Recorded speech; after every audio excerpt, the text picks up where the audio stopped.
देखिए, बेलागंज सीट पर मैंने बहुत तरीके से एनालाइज करने की कोशिश की है। राजद का गढ़ है, सुरेंद्र यादव इतने दिनों से जीत रहे थे, उनके पुत्र की स्थिति अच्छी होनी चाहिए थी, लेकिन पता नहीं इस सीट पर शुरू से ही राजद मतलब कंट्रोवर्सी में ही पड़ती गई। तेजस्वी को सबसे ज्यादा अगर इस सीट पर कोई डैमेज कर रहा है तो वो जनसुराज कर रहा है। सबको पता है कि भाजपा के पास हिंदुवाद का वोट है, राष्ट्रवाद का वोट है, जिस रिटोरिक से वो लेके आए, तो उसमें हिंदू को डिवाइड कर देने पे अलग अलग जातियों में आसान होता है भाजपा को हराना। उस तरह से यादव और मुसलमान का एक कोर वोट बैंक राजद का है, तो उसी में डिवाइड करना है। रामगढ़ सीट भी बहुत अलग नहीं है उससे, और राजपूत के खिलाफ राजपूत उतार कर संभावनाएं तीसरे मोर्चे के लिए मजबूत कर दी गई। मुझे तो बीजेपी के कैंपेनिंग और एक मजबूत प्रत्याशी वर्सेस कहीं ना कहीं बाकी सब कुछ रहा। आरा में जो हार हुई है, इसको कहीं ना कहीं इस कलंक को धोने की कोशिश भाजपा कर रही है, और मुझे लगता है उसमें सफलता भाजपा को मिल गई। पांडे ब्रदर्स यहाँ आगे निकल रहे हैं। स्थिति है वो यही है कि वहां से जनसुराज का एक पासवान प्रत्याशी था, जिस प्रत्याशी के खिलाफ अगर चिराग पासवान आकर वोट मांगते तो निश्चित ही असर पड़ता। इस क्षेत्र में जनसंख्या भी दलितों की अच्छी खासी है, लेकिन पासवान प्रत्याशी का जब विरोध चिराग पासवान नहीं करते हैं तो ये एक तरीके का समर्थन ही हो जाता है, और इससे जीतन राम मांझी जो बहू हैं उनके लिए थोड़ा विकट हो जाता है। मुझे लगता है ये सीट एनडीए हार गई है।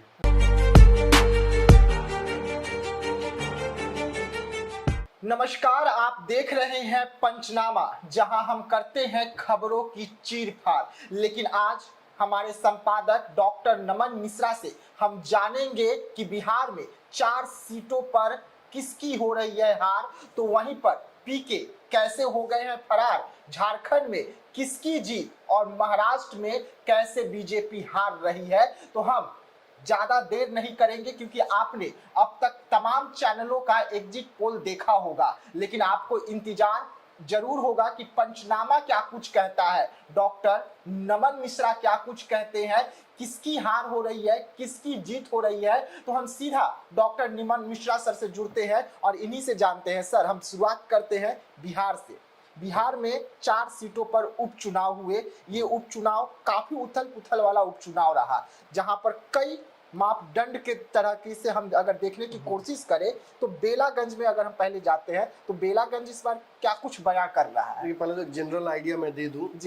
बिहार चुनाव के बारे में आपने कहा कि उथल पुथल भरा रहा जी। एक इंटरेस्टिंग फैक्ट बिहार के चुनाव के बारे में 4 सीटों का ये है कि ये पहला अपने आप में एक मजेदार चुनाव है जिसमें तीसरा मोर्चा बड़ा इम्पोर्टेंट रहा जी, जिसका रोल भी डिफाइंड रहा, और जो मीडिया प्रेजेंस और जो एक स्ट्रेटेजिक प्रेजेंस है वो भी बाकी पक्ष और विपक्ष की तरह ही रख पाया अपना।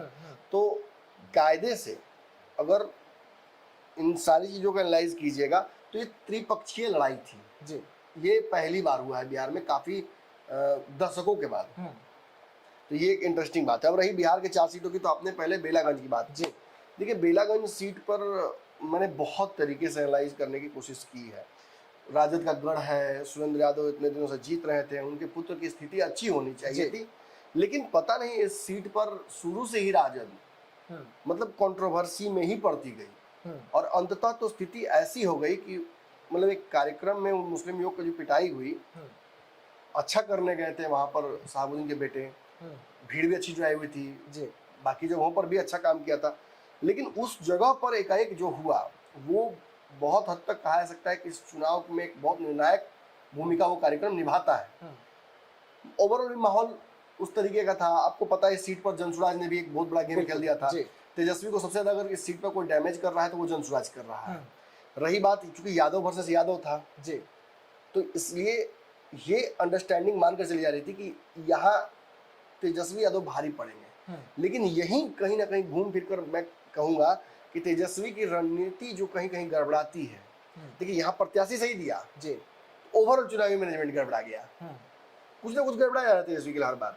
तो जिस वोट बैंक से आपको जीतना चाहिए वही वोट बैंक आपके घातक हो गया। और सच्चाई है कि सीट पर जो रॉकी यादव है उनका पकड़ ज्यादा दिखा राजद से, और मनोरमा देवी के पक्ष में चुनाव घूम चुका है। मेरे एग्जिट पोल में, जिस एग्जिट पोल का इंतजार आप लगातार कर रहे थे, उस एग्जिट पोल में मनोरमा देवी का पलड़ा इनसे काफी भारी मुझे नजर आ रहा है, जो कि राजद के लिए एक खतरनाक घंटी जरूर है, लेकिन मुझे लगता है कि आगे चल के राजद ऐसी कॉन्फ्लिक्ट्स को मैंने खत्म करने की कोशिश जरूर करेगा। ओवरऑल चूंकि देखिए जिसका जितना कंफर्म वोट बैंक होता है उतना ही ज्यादा उस पर हमला करने का सामने वाले को मौका मिल जाता है। जी। जैसे अब सबको पता है कि भाजपा के पास हिंदुवाद का वोट है, राष्ट्रवाद का वोट है, जो जिस रिटोरिक से वो लेके आए, तो उसमें हिंदू को डिवाइड कर देने पे अलग अलग जातियों में आसान होता है भाजपा को हराना। उस तरह से यादव और मुसलमान का एक कोर वोट बैंक राजद का है, तो उसी में डिवाइड करना है। मतलब मनोरमा देवी को जदयू कभी टिकट नहीं देती, जान लीजिए। जदयू में जो नीतीश कुमार कहते हैं ट्रिपल सी से कॉम्प्रोमाइज नहीं करेंगे, और कुछ दिन पहले ही ईडी का छापा पड़ रहता है, तो नीतीश को कभी टिकट नहीं देते, लेकिन सारा सर्वे जदयू ने करा लिया। मनोरमा देवी ही वहाँ जो सुरेंद्र यादव है उनकी बादशाहत को, उनके तख्त को, उनके किले को तबाह कर सकती थी, और कहीं ना कहीं वही दाव खेला गया। सारा जदयू, अशोक चौधरी से लेकर सारे मंत्री वहाँ लगातार रेकी कर रहे थे। इसका निष्कर्ष ये निकला कि राजद के हाथ से ये सीट निकलती नजर आ रही है, और यहाँ जदयू जीतता नजर आ रहा है। तो आगे बढ़ते हैं। यहाँ पे मतलब नीतीश कुमार का जो तीर है वो कमान से निकला और सीधा लोगों के दिल में उतरा, वोट मिला। बहुत सारे फैक्टर्स है, देखिए केवल नीतीश कुमार एक फैक्टर नहीं हो सकते हैं। उपचुनाव है, लोकल फैक्टर्स थे, 1 साल का मात्र चुनाव है, लोग भी सोच के चल रहे हैं कि कुछ और को मौका देकर भी देखते हैं। बहुत तरह की चीजें हैं। जनसुराज भी थी, जनसुराज ने बेलागंज में अच्छा खेला किया है, बेला में असली खेला जनसुराज ने किया है। प्रत्याशी बदलना जनसुराज के लिए बड़ा फायदेमंद रहा, लेकिन वो जीत नहीं रहे हैं। मजेदार बात है कि वो उस प्रत्याशी बदलकर उन्होंने खेल जरूर कर दिया तेजस्वी के साथ, और ये तेजस्वी यादव के लिए वेकअप कॉल है। ये जगदानंद सिंह के लेटर को जस्टिफाई करता है जब वो कहते हैं कि नहीं भाई हमारी पार्टी में खेल कर सकता है कोई। आगे बढ़ते हैं। रामगढ़, राजपूत दोनों, अगर हम कैंपेन करें तो यादव तो वहाँ राजपूत, लेकिन इससे सवर्णों का वोट डिवाइड होता है। हमने तुरंत काराकाट में खेल देखा था, राजपूत प्रत्याशी उतरे थे, और राजपूत प्रत्याशी ने वहाँ ऐसा परिस्थिति क्रिएट किया जिसके चलते मैंने एनडीए को वहाँ से हारना पड़ा। उपेंद्र कुशवाहा जैसे बड़े नेता हार गए।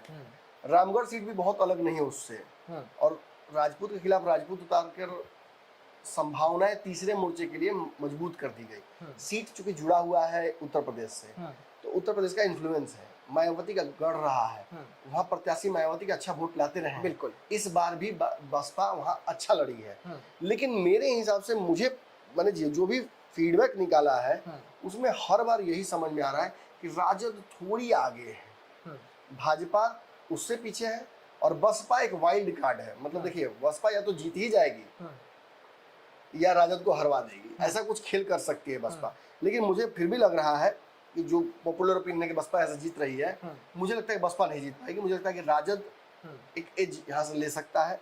सवर्णों का वोट चूंकि टूटा है, देखिए कॉन्फ्लिक्ट ऑफ इंटरेस्ट यहाँ हो रहा है। सवर्णों का वोट टूटा है, राजपूतों का वोट टूटा है, भाजपा कौन सा वोट लेके आई होगी आपको अच्छे से पता है। उस वोट बैंक की पेचीदगी ये है कि यहाँ दलितों और पिछड़ों का एक बहुत बड़ा वोट बैंक है। तो मुझे लगता है जगदानंद परिवार यहाँ से जीतते रहे, ये भी गढ़ है ना, यहाँ से जीतते रहे सुधाकर सिंह, यहाँ से जो एक जगदानंद सिंह का एक गढ़ रहा है, राजद कई बार यहाँ से जीतती रही है, तो समीकरण उनके पक्ष में होगा ना। बिल्कुल, बसपा तो पहले भी लड़ती रही है, बिल्कुल, लेकिन चूंकि राजपूत हो गया तो थोड़ा कमजोर यहाँ भाजपा होती है। और यहाँ जो बसपा आती है वो डैमेज कितना, यहाँ तो जनसुराज का तो कोई बहुत बड़ा फैक्टर है नहीं, वो आप जानते हैं। यहाँ अगर मुझे लगता है कि अगर आनंद को प्रत्याशी बनाया गया होता, जो आईपीएस की नौकरी छोड़कर आए हैं, तो एक बड़ा खेल हो जाता, लेकिन ऐसा तो किया नहीं प्रशांत किशोर ने। तो मुझे लगता है इस सीट पर राजद के चांसेस मेरे हिसाब से ज्यादा है, मैं गलत भी हो सकता हूँ। आगे बढ़ते हैं। सबसे हॉट सीट अगर इस उपचुनाव की बात करें, तरारी निकलकर सामने आती है। तरारी में जिस तरीके से पशुपति पारस की पार्टी को छोड़कर बीजेपी में शामिल हुए विशाल जी, उनके पिताजी सभी, उसके बाद वहां पर चुनावी मैदान में हुलास पांडे हो या तमाम जो नेता हो लगातार वहां पर कैंपेनिंग किए, इसे कैसे देख रहे हैं? मुझे तो बीजेपी के कैंपेनिंग और एक मजबूत प्रत्याशी वर्सेस कहीं ना कहीं बाकी सब कुछ रहा। तरारी में भी जनसुराज ने कुछ खास असर नहीं डाला। रही बात बाकी किसी कैंडिडेट की, तो ऐसा कुछ था नहीं। माले का गढ़ था, ये भी महागठबंधन और माले का गढ़ था। प्रयास तो माले ने भी अच्छा किया, इस जगह से जीतकर भी आ रहे थे प्रत्याशी उनके, लेकिन कोई खास असर मुझे अंत तक भी नजर नहीं आया, जिसकी वजह से मैं ये कह दूं कि लड़ाई बहुत कठिन है। लेकिन लोग मान के चल रहे हैं लड़ाई बहुत कठिन है, लेकिन मैं आपको कह रहा हूँ कि पांडे ब्रदर्स एक बड़ा फैक्टर बने। निश्चित ही एक बड़ा दावा ये भी है कि जो लोकल भाजपा के नेता हैं शुरुआत में नाराज हुए थे, उन्हें लगा था कि यार कार्यकर्ता को मिलना चाहिए टिकट, तो दे दिया इन्होंने एक आयातित नेता को, लेकिन धीरे धीरे सब ये बात एक्सेप्ट कर गए कि ये चुनाव जीतने के आधार पर चयन था। और यहाँ चूंकि 70-75 हजार वोट लेके आते रहे हैं इस परिवार के लोग, तो एक बड़ा स्टेक था और एक युवा नेता को साथ लाया है भाजपा ने, तो निश्चित ही उसका भी असर पड़ेगा। चिराग पासवान भी खुलकर प्रचार करने गए थे, बाकी लोगों ने प्रचार किया, यहाँ भाजपा ने भी अपनी ताकत, जो कि कुछ दिन पहले ही बक्सर में जो हार हुई है, आरा में जो हार हुई है, इसको कहीं ना कहीं इस कलंक को धोने की कोशिश भाजपा कर रही है और मुझे लगता है उसमें सफलता भाजपा को मिल गई। पांडे ब्रदर्स यहाँ आगे निकल रहे हैं। इमामगंज, जहां पर मांझी बुरी तरीके से फंसे चिराग पासवान की पार्टी पर भी बयान देकर, और नतीजा रहा कि चिराग पासवान प्रचार के लिए नहीं पहुंचे। देखिए ऐसे तो चिराग पासवान नहीं पहुंचे तो बहुत बड़ा फैक्टर नहीं होना चाहिए था, लेकिन चूंकि इतना बड़ा खबर ये मीडिया में बन गया और कहीं ना कहीं उसके लिए जिम्मेवार मैं भी हूँ। मैंने पहले ही इस खबर की घोषणा कर दी थी कि मुझे लगता नहीं कि चिराग पासवान वहां पहुंचेंगे, और अंततः वही हुआ, चिराग पासवान वहां नहीं पहुंचे। एक छोटा सा मनमुटाव जो मांझी और उनके बीच में हुआ, कोई बहुत बड़ा खटास भी नहीं था, मनमुटाव की छोटी सी स्थिति थी जिसे रिजॉल्व किया जा सकता था, लेकिन मांझी जी ने भी अपने से बड़प्पन नहीं दिखाया। चिराग पासवान ने भी कहीं ना कहीं देखा कि मतलब वही मौका है, हम भी क्यों मैंने आउट ऑफ द लाइन जाके कुछ करें। जब वो कंपटीशन रखना चाहते हैं मुझसे, या गठबंधन में भी मनमुटाव की स्थिति लाना चाहते हैं, या ब्राउनी पॉइंट्स चाहते हैं, तो उनको करने दीजिए, जीतिए चुनाव, दिखाइए। लेकिन बीच में खबरें निकल के सामने आई कि चिराग पासवान ने पासवान समाज के जो कैंडिडेट है उनको सपोर्ट कर दिया, अंदर खाने सब कुछ सेट हो गया। कभी कभी राजनीति में विरोध नहीं करना भी सपोर्ट माना जाता है। चिराग ने सपोर्ट किया ऐसा तो आप दावा नहीं कर सकते हैं जी, कोई सबूत नहीं है आपके पास। और संगठन भी उनका वहाँ जिस तरीके से मांझी जी को चुनाव में लगा था, मांझी जी को जिससे उसको कितना फायदा हुआ, वो जीत के एमपी बने और केंद्रीय मंत्री बने हैं। मांझी ने अपने मुंह से बोला था, कोई मैं नहीं बोल रहा। और इसके बाद रिश्ते खराब हुए, तो कारण क्या है मांझी को पता करना चाहिए ना। मुझे तो ये भी खबर दी गई, मतलब हम की तरफ से, कि चिराग पासवान को बुलाने की कोशिश की गई लेकिन वो आए ही नहीं। यहाँ तक बात क्यों गई, हालांकि मैं सत्यापित नहीं कर रहा हूँ कि बुलाई गई कि नहीं, लेकिन उनकी तरफ पार्टी तरफ से कुछ लोगों ने कहा मुझे। खैर वो नहीं पहुंचे, और अंततः जो स्थिति है वो यही है कि वहां से जन सुराज का एक पासवान प्रत्याशी था, जिस प्रत्याशी के खिलाफ अगर चिराग पासवान आकर वोट मांगते तो निश्चित ही असर पड़ता। इस क्षेत्र में जनसंख्या भी दलितों की अच्छी खासी है, लेकिन पासवान प्रत्याशी का जब विरोध चिराग पासवान नहीं करते हैं तो ये एक तरीके का समर्थन ही हो जाता है, और इससे जीतन राम मांझी जो बहू हैं उनके लिए थोड़ा विकट हो जाता है। मुझे लगता है ये सीट एनडीए हार गई है। मतलब 4 सीट, 4 में एनडीए के पास कितना और इंडिया के पास कितना? इमामगंज एनडीए हार रही है, ये सीट एनडीए की थी, एनडीए का एक माइनस यहाँ हो जाता है। बेलागंज आरजेडी के पास था, एक माइनस होते मुझे दिख रहा है। मुझे लगता है कि सभी जो एक्सपेक्टेड रिजल्ट उम्मीद कर रहे हैं रामगढ़ में, उससे उल्टा होगा। मुझे तक राजा सीट बचा लेगी अपना, और जो तरारी वाली सीट है जो अब तक माले के पास थी, मुझे तक माले सीट नहीं बचा पाएगी, ये भाजपा के पास जा रहा है। तो प्लस माइनस वाला खेल है, मैं स्पष्ट नहीं बोल सकता क्योंकि जो सीट जीती हुई वो हार रहे हैं, तो -1 हो गया। हाँ। और हारी हुई सीट एक जीत रहे हैं तो +1 हुआ।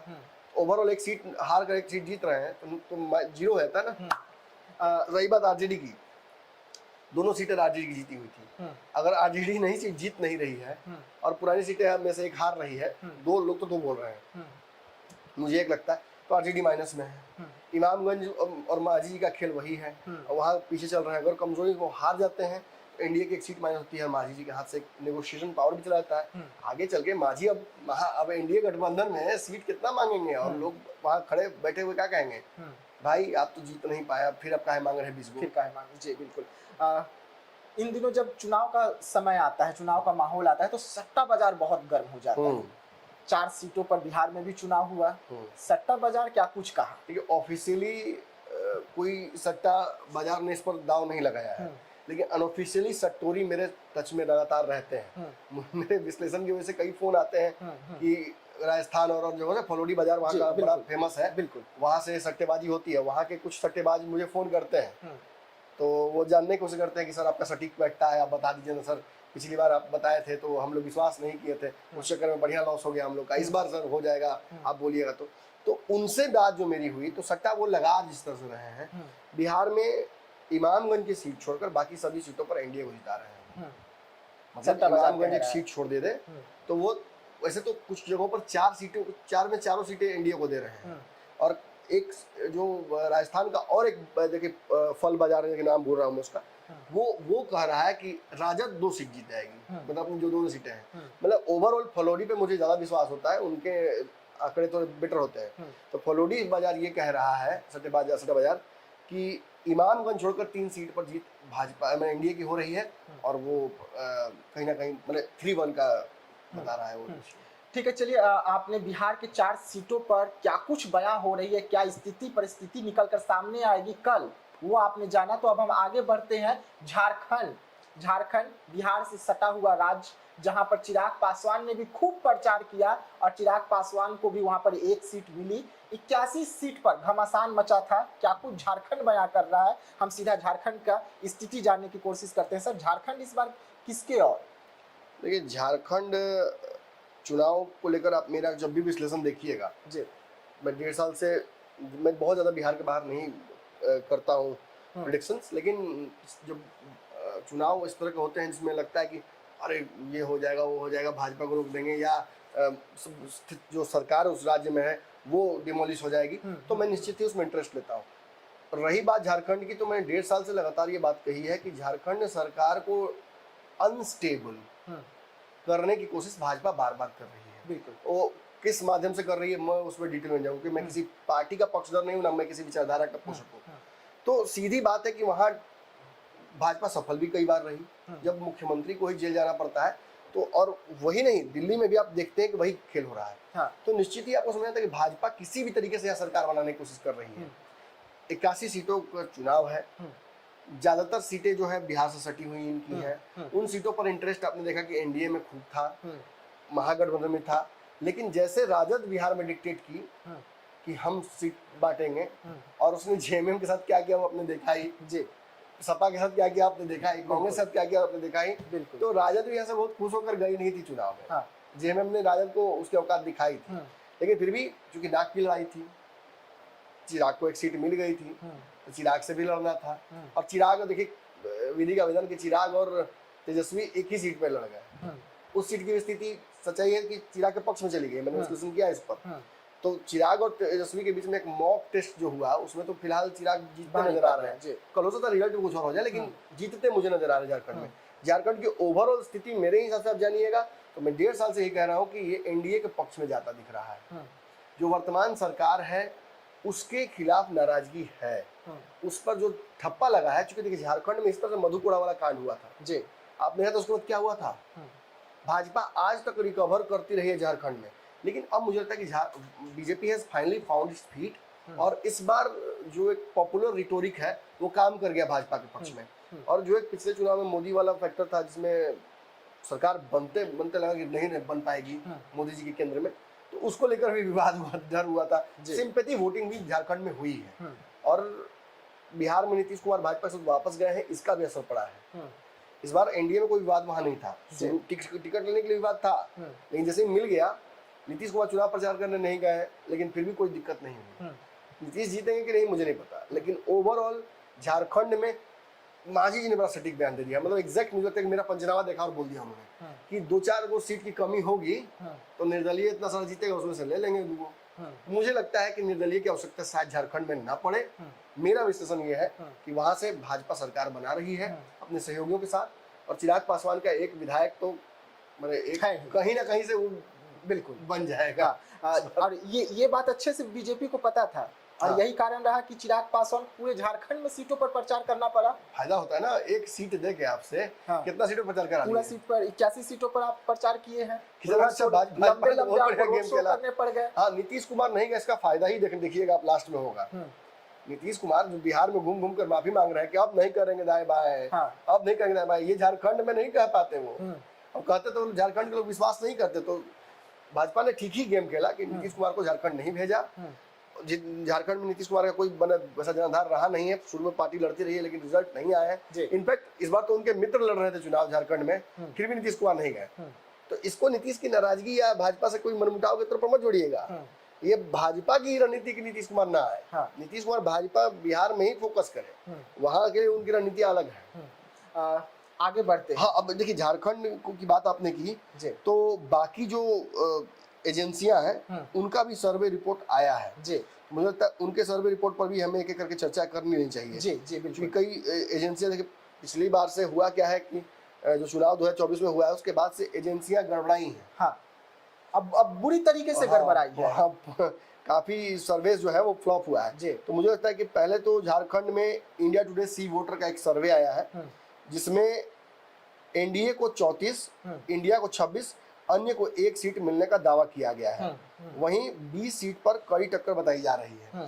देखिए मेरे हिसाब से लगता है कि इस जो इंडिया टुडे सी वोटर का ये जो सर्वे है ये थोड़ा हार्श है एनडीए के खिलाफ, मैं बता रहा हूँ। हाँ, मुझे तक इससे बेहतर जो 20 सीटों का इन्होंने पेज करा फंसा सकते दिया हैं, हाँ। ये सेफ खेल रहे हैं। हाँ, सर्वे जो पिछली बार सबका गड़बड़ाया है हाँ। उस डर की वजह से 20 सीटों को देखिए इन्होंने क्वेश्चन मार्क डाल दिया। हाँ। मुझे लगता है इसमें से आराम से 15 सीटें, आप देखिए 10 सीटें 5 सीट पर अगर संशय हो तो मैं मान लेता हूँ, 20 सीटों पर संशय नहीं होता मतलब आपने सर्वे ठीक से नहीं किया है, या सर्वे आपने जो किया उसमें आपको खुद विश्वास नहीं है। हाँ।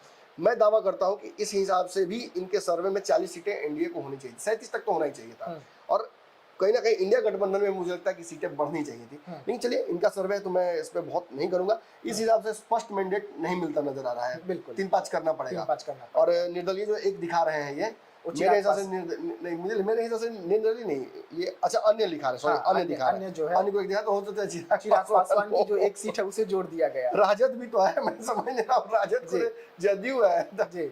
और देखिए खैर यहाँ जो खेल हो, यहाँ मुझे लगता है कि सी वोटर का सर्वे थोड़ा बिचवा है, मतलब सेफ खेलने की कोशिश की गई है। फिर जो न्यूज़ 18 मैट्रिज है, पीपुल्स पल्स और जेवीसी एग्जिट पोल के नतीजे जो है वो भी बताते हैं आपको। ये विधानसभा सीटों पर जो 81 चुनाव हुए हैं उसमें से 42 से 47 एनडीए को दिया गया है। देखिए मुझे लगता है कि ये कुछ सच के करीब है। हाँ। वही 47 में मैं आपके में बोल रहा हूँ, इंडिया गठबंधन को 25 से 30 दिया गया, ये भी मुझे ठीक लग रहा है। 26 से 30 के बीच में मुझे लगता है कि होगा, अन्य को 1 से 4, ये भी मुझे सही लग रहा है। 5 तक मुझे लगता होगा जी दावा किया। वहीं पीपुल्स पल्स जो है उसमें 45 से लेकर 53, हाँ ये भी मुझे रियलिस्टिक लग रहा है। 53 तो बहुत ज्यादा है, मुझे 50 तक हो सकता है मामला। इंडिया को 25 से 37 दिया जा रहा है, अन्य को 5 सीटें दी जा रही हैं, ये मुझे ठीक लग रहा है। 5 सीट देखिए कहीं ना कहीं देखिए सब जो है कि उसी आसपास में घूम रहे हैं, वो सेफ था। हाँ। जेवीसी का जो एग्जिट पोल है उसमें 40-45 सीटें एनडीए को दी गई हैं और 30 सीटें दी गई हैं इंडिया गठबंधन को। थोड़ा 40 सीट तो मुझे लगता है कि ज्यादा है जी। इस पे यहाँ देखिए, यहाँ इंडिया गठबंधन अगर नीतीश कुमार होते हैं इंडिया गठबंधन में, इंडिया गठबंधन का वो स्वरूप होता, मोदी को 10 सीटों का और नुकसान करा दिया होता इस चुनाव में, तो उसका असर आप राज्यों में देखते हैं, असर अच्छा होता। लेकिन ऐसे तो मुझे नहीं होता दिख रहा है। और देखिए मुझे लगता है झारखंड में जो लोकपाल ओपिनियन सर्वे है उसमें एनडीए को 36 से 39 सीटें दिखाई जा रही हैं, इंडिया गठबंधन को 41 से 44 सीट दिखाई जा रही है, अन्य को 3-4 सीट मिले। मतलब जो लोकपाल वाला है इसमें सर्वे, इसमें दिखाया जा रहा है कि सरकार बना रही है इंडिया, जोड़ घटाव करके इंडिया बना। तो एक ये सर्वे है। एक और सर्वे मैं दिखाता हूँ आपको। एक और सर्वे जो है, भाई इंडिया गठबंधन को भी मायूस नहीं होना है, उनके लिए भी सर्वे बहुत सारा आया है इस बार उनके पक्ष में जी। ऐसे में देखिए एक्सिस माई इंडिया का जो है वो झारखंड के एग्जिट पोल को लेकर जो आया है उसमें एनडीए को 37% वोट दिखाए गए हैं जी, और 17 से 27 सीटें जो है वो इंडिया अलायंस को दिखाया जा रहा है 45% वोटों के साथ। तो मैंने वोट ज़्यादा इंडिया गठबंधन को मिला है। जो इंडिया झारखंड एक्सिस माई इंडिया झारखंड का जो एग्जिट पोल है उसमें यानी 17 से 27 सीटें जो है वो एनडीए को दिखाया जा रहा है, और 45 जो माफ कीजिए 49 से 59 सीटें तक दिखाया जा रहा है इंडिया को जी।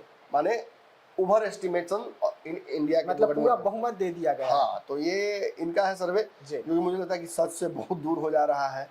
वहीं दूसरे एग्जिट पोल में जिसमें सरकार बनने के बाद उसमें एक्सिस माई इंडिया का महाराष्ट्र को लेकर, महाराष्ट्र तो हमें नहीं बात करना है। हाँ, तो ये है कहीं ना कहीं, मतलब यहाँ एक जो सर्वे है, लेकिन इस सर्वे के लास्ट में देखिए लिखा हुआ है कि लोकसभा चुनाव में एग्जिट पोल गलत साबित होने पर एजेंसी के प्रमुख जो प्रदीप गुप्ता है वो टीवी स्क्रीन पर रोते हुए माफी मांगते दिखे थे। और इस बार इन्होंने महाराष्ट्र का सर्वे नहीं जारी किया है। महाराष्ट्र में देखिए पेज बहुत है। झारखंड में फिर भी आप सही या गलत हो सकते हैं, झारखंड में बहुत ही गलत हो सकते हैं। जो स्थिति अभी महाराष्ट्र में बनी हुई है, मैं भी महाराष्ट्र को लेकर काफ़ी सेंसिटिव हूँ। मुझे भी महाराष्ट्र का जो है नब्ज, मैं खुल के बोल रहा हूँ, डॉक्टर होते हुए हम नस नहीं पकड़ पा रहे हैं, लेकिन एक जनरल इंट्यूशन मुझे ये है कि झारखंड एक सेकंड टियर स्टेट है। मतलब ये बुरा मन माने लोग, पॉलिटिकली मैं बोल रहा हूँ, जिसके जीतने ना जीतने से भाजपा को बहुत फर्क नहीं पड़ता है। Gateway to Indian politics Bihar है। और रही बात दिल्ली और महाराष्ट्र की, तो ये भाजपा के नाक की लड़ाई है। आप आज भी पंचनामा के सबसे ऊपर वाले वीडियो को देखिएगा तो मैं यही कहता हूँ, उसमें मेरा वीडियो में यही मैं कहता हूँ, सारे मुख्य राज्यों में भाजपा नहीं है। दिल्ली में भाजपा नहीं है, तब महाराष्ट्र में भी नहीं थी भाजपा, मैंने कहा राजस्थान में भाजपा नहीं है, आप बिहार में भाजपा नहीं है, तो भाजपा है क्या? बंगाल में भाजपा नहीं है, सारे जो इकोनॉमिकली जो मजबूत स्टेट्स हैं, मेट्रोज हैं, वहां तो भाजपा नहीं है। मतलब भाजपा बहुत पॉपुलर भी नहीं है। और ये आने वाले चुनाव में भाजपा के प्रदर्शन को भी कहीं ना कहीं झलकाता है। तो वो वहां से परिस्थितियां बहुत बदली हैं। तो हाँ, ये रहा इनका सर्वे। इस सर्वे की स्थिति तो मिला जुला कर यही है। अब इसमें सट्टा बाजार का आप मुझसे मार्केट और भाव पूछिएगा। सट्टा बाजार झारखंड के लिए क्या कुछ कहा? फलौदी सट्टा बाजार झारखंड में एनडीए की सरकार बना रहा है, और मुझे लगता है कि उसमें एक भी मतलब सीट जो है वो आवश्यकता बाहर से नहीं पड़ेगी उनको, एक भी और विधायक की नहीं पड़ेगी, ये वहां से बताया जा रहा है। फलौदी के अलावा जो बाकी सब सट्टा बाजार है वो 1-2 सीटों की डिमांड दिखा रहे हैं कि एनडीए में चाहिए, जिससे सरकार इनकी बन जाएगी। सटा हुआ राज्य यूपी, वहां भी 9 सीटों पर उपचुनाव, 5-6 सीटों का देखिए खेल है वहाँ। 5 सीटों पर तो भाजपा काफी आगे चल रही है, 6 भी हो सकता है, लेकिन वही है कि 9 सीटें हैं, 5-4 मुझे लगता है होगा। 5 इधर से जीतेंगे, 4 उधर से जीतेंगे। विवाद तो बहुत हुआ, विवाद बहुत हुआ, बहुत हुआ विवाद से आपने देखा कि पुलिस को सड़कों पर उतरना पड़ा। विवाद भी कुछ हद तक इंटरफेयर करेगा, वरना भाजपा थोड़ा और बेहतर प्रदर्शन कर पाती। चलिए, लेकिन जो है अब यूपी में मुझे तो या तो यही काम यूपी में हो सकता है, या तो सेंटिमेंटल वोटिंग होगी, या पिछले पैटर्न को रिपीट कर देगा लोग, ठीक है तो भाजपा को खत्म कर देते हैं। लेकिन लोकसभा में जो रिजल्ट निकल के सामने आया वो भाजपा को चौंकाया। इस बार भी चौंकाएगा, इस बार इंडिया को चौंका सकता है, इस बार हमको आपको चौंका सकता है। देखिए, मैं ये कह रहा हूँ 2 ही चीजें हो सकती हैं उत्तर प्रदेश में, या तो सिंपैथी वोटिंग होगी, तो फिर जो पुराना फैसला है वो ओवरटर्न हो जाएगा, जो लोकसभा में हार हुई विधानसभा में बड़ी जीत हो जाएगी, या उसी पैटर्न को पकड़ के लोग वोट कर देंगे कि ठीक है तो इनको दोनों जगह से साफ कीजिए। ये भी हो सकता है जी। अब चलते हैं महाराष्ट्र में। सट्टा बाजार उत्तर प्रदेश में नहीं एक्टिव है, बहुत इंटरेस्ट उस चुनाव में नहीं लिया किसी ने। तो महाराष्ट्र चलते हैं। महाराष्ट्र मेट्रो की सिटी मानी जाती है, वहां पर 288 सीटों पर घमासान मचा, जहां पर शिंदे और सीधा उनके सामने मुकाबला हुआ। तो वहां का क्या कुछ रहा? ये ओवरऑल मुझे लगता है कि बीजेपी 80 से 100 सीटों के बीच में मुझे लगता है कि लेके आएगी। शिवसेना भी वही 45-50-60 तक जा सकती है। एनसीपी का भी मुझे लगता है कि देखिए जो सर्वे में मैं देख रहा हूँ, मिला जुला के मेरी बातें वही आसपास 5 सीट आगे पीछे मैच कर रही हैं। एनसीपी की भी स्थिति वही है, 25-30 सीटों की दिख रही है। अन्य का प्रेडिक्शन करना थोड़ा डिफिकल्ट होता है बड़े राज्यों में, तो ये हो सकता है। वहीं ओवरऑल मुझे लगता है कि कांग्रेस, देखिए बहुत महाराष्ट्र पर मेरी पकड़ नहीं, मैं खुल के पहले बोल दूं, लेकिन जो बातें मेरी हो रही हैं महाराष्ट्र में लोगों से, वहाँ के पत्रकारों से, या वहाँ पर जो लोग बिहार के हैं उनसे, तो बहुत इस घिचपिच वाली सरकार से वो खुश नहीं थे। भाजपा ने जिस तरीके से विभिन्न पार्टियों में मतलब विकास 1 विकास 2 कर दिया, शिवसेना 1 शिवसेना 2 कर दिया, एनसीपी 1 एनसीपी 2 हो गया, शिंदे गुट, ये गुट वो गुट, तो वो जो हुआ है ना, वो एक बड़ा मतलब उसको मापदंड बनाया गया है कि भाजपा इज इंटरफेयरिंग विथ जो political system of India, constitution के साथ खिलवाड़ कर रही है, पॉलिटिकल स्ट्रक्चर के साथ खिलवाड़ कर रही है। लोग ईवीएम की बात करते हैं तो लोग कहते हैं मजाक क्या बोलते हुए हल्की बात, हो सकता है कि उसमें भी खेल हो रहा हो। बार बार आप देख रहे हैं कि चुनाव आयोग पर आरोप लग रहे हैं जी, तो ये क्यों लग रहे हैं? क्योंकि भाजपा बाय हुक और क्रुक सरकार बनाने के पक्ष में है। तो मुझे लगता है झारखंड एक ऐसा चुनाव है जहां भाजपा कुछ सीटों पर, देखिए ओवरऑल तो भाजपा नहीं कमजोर होगी, ये समझ लीजिए। भाजपा की बहुत अच्छी पकड़ है महाराष्ट्र में। अभी हाल में आपने देखा कि एक बड़ा कांड हुआ है जी, बाबा सिद्दीकी की हत्या, ये भी एक सिंपैथी लहर माहिम और काफी जगहों पर जो मुस्लिम बहुल इलाके हैं उनमें लहर देगी। इससे इंडिया गठबंधन को फायदा होना चाहिए, लेकिन फिर भी उतना फायदा होता किसी सर्वे में नहीं दिख रहा है। ज्यादातर सर्वे में देख रहा हूँ, देखिए इसी सर्वे की बात मैं कर दूं, ये किसका सर्वे है मुझे नहीं पता, लेकिन इसमें कांग्रेस को 28 से 30 सीटें ही बस आ रही हैं, 35 सीट मैक्सिमम। शिवसेना को आप दिखा, ये यूबीटी जो है जो उस गठबंधन में है 26 से 32 सीट दिखा रही है। एनसीबी को 26 से 30 सीटें दिखाई जा रही हैं। सपा और जो बाकी हैं 2-4, मतलब कुल जो योग है 178 से 200 सीटों के बीच में एनडीए के पास दिखाया जा रहा है, और जो इंडिया गठबंधन है उसको 82 सीटों से 102 सीटों के बीच में मैक्सिमम दिखाया जा रहा है। माने यहाँ भी सर्वेस के हिसाब से एनडीए आसानी से सरकार बनाता हुआ दिख रहा है। लेकिन मैं फिर कह दूं, इतना आसान नहीं होगा। महाराष्ट्र में सट्टा बाजार खोला हुआ है। महाराष्ट्र को लेकर कोई सटोरी स्पष्ट सट्टा नहीं लगा पा रहा है। कोई बाजार, उसी बाजार में, सट्टा बाजार में रेट 45 का भी है, उसी सट्टा बाजार में रेट 5 रुपए का भी है। मतलब समझ डिफरेंस कितना बड़ा है। तो अलग अलग सर्वे हैं, देखिए सर्वेज भी जो अलग अलग है, मैं उनकी चर्चा भी आपसे कर दूं। जो सर्वेज हैं उनमें भी महाराष्ट्र में जो एग्जिट पोल है एमबीए, उसमें एक जगह पे एमबीए बाजी मारता हुआ दिख रहा है। देखिए यहाँ पे साफ दिख रहा है। न्यूज़ 18 मैट्रिक्स के एग्जिट पोल के मुताबिक महायुति की जो 150-170 सीटें आएंगी, वहीं महाविकास जो अखाड़ा है उसको 110 से 130 सीटें आएंगी। मतलब यहाँ एनडीए आगे दिख रहा है। अन्य को 8-10 सीटें आती दिख रही हैं। पी मार्क के सर्वे में महायुति को, मतलब जो एनडीए सरकार है उसको 137 से 157 मिल रहा है। वही एमबीएम को 126 से 146। ये देखिए मुझे लगता है कुछ सटीक है। मैं जो आकलन, मतलब मैं नहीं बोला कि मैं ही सही हूँ इसलिए सटीक है, मुझे जो लग रहा है वो यही इसी के आसपास कहीं है। वही अन्य को 2 से 8 सीटें दिख रही हैं। पीपुल्स पल्स के मुताबिक जो महायुति सरकार है उसमें 175 से 195 और एमबीएम को 85 से 12। अगर बहुत अच्छा प्रदर्शन होगा ना यहाँ एनडीए का तो इतना यही हो पाएगा। मैक्सिमम जाएगा तो 180-90 तक। मुझे लगता है कि 200 नहीं पहुंच पाएगा, वो असंभव लग रहा है। वहीं इलेक्टोरल एज जो है उसके हिसाब से महायुति को 118, एमबीएम को 150 और अन्य को 20 सीटें। ठीक है, यही फिर अन्य में पेच हो गया। यहाँ एनडीए इस सर्वे में जो इलेक्टोरल एज है, इस सर्वे में एनडीए वो सीटें कम दिखाई गई हैं, इंडिया गठबंधन को ज्यादा दिखाई गई हैं, लेकिन अन्य में खेल कर दिया गया है, यानी वो लेवलाइज कर दिया गया है। तो ये भी बहुत सटीक मैं नहीं मान सकता उसको। पोल डायरी के मुताबिक जो महायुति है उसको 112 से 186, एमबीएम को लगभग 70 से 121 और अन्य को 12 से 29 सीटें दी जा रही हैं।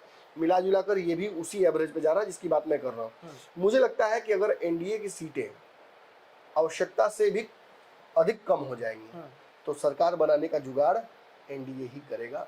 यहाँ हम लोग एक 15 दिन के पॉलिटिकल ड्रामे की तरफ भी बढ़ सकते हैं।